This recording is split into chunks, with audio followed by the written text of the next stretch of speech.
In August 2022, Mexican fruit fly, or Mexfly, was found in Valley Center in San Diego County. Because Mexfly is a damaging and invasive pest of fruit crops like citrus in California, a quarantine was declared, resulting in many new rules and regulations for commercial growers, nurseries, and fruit packers in the quarantine area.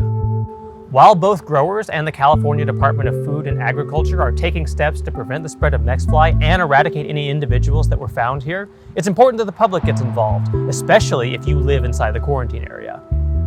First, check to see if you currently live in a quarantine area.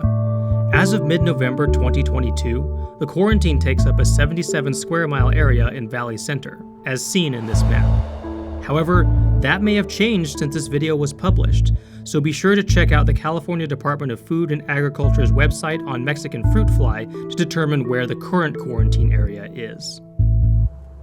If you do live in a quarantine area, here's what you should do to ensure you aren't allowing Mexflies to spread or reproduce. First, and most important, do not move fruit, vegetables, or host plants from inside of the quarantine area to outside of the quarantine area.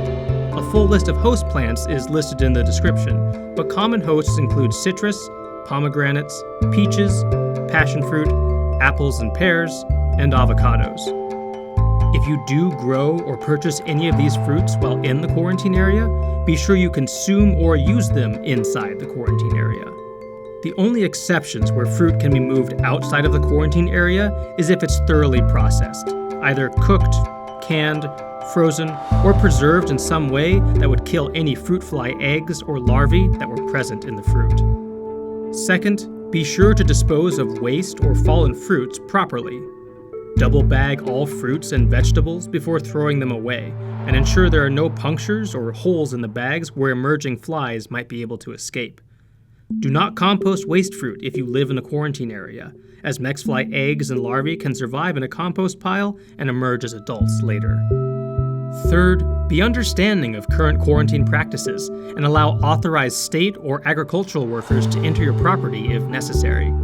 Quarantines can be a difficult time for growers, as they have to spend additional time and money treating their crops to ensure they are free of Mexfly.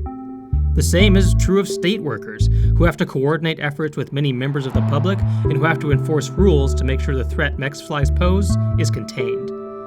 Nobody is happy about the situation, so try your best to be understanding and cooperative if you do get involved.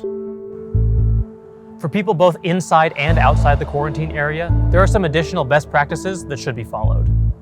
First, be able to identify Mexfly adults, and if you find them, report them to the California Department of Food and Agriculture at their pest hotline listed here.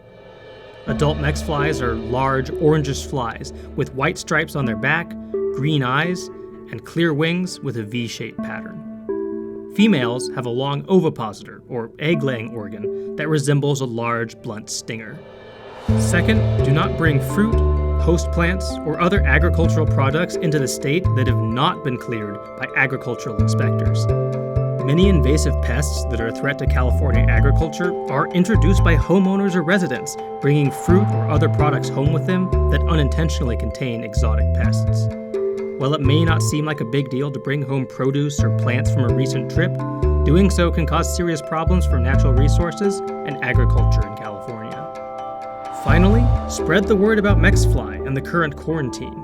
If you live in a quarantine area, make sure your family and neighbors know not to transport host plants or fruit outside of the area, and that they properly dispose of waste fruits and cooperate with state and agricultural workers if need be. If you live outside the area, make sure you and others around you can identify Mexfly and ensure that you aren't contributing to any accidental introductions of damaging pests to the state. Protecting our agricultural and natural resources from invasive pests like Mexfly involves all of us doing our part, whether we are in the quarantine area or not. If you'd like to learn more about Mexfly identification and biology or about the current quarantine, check out the previous videos in our series.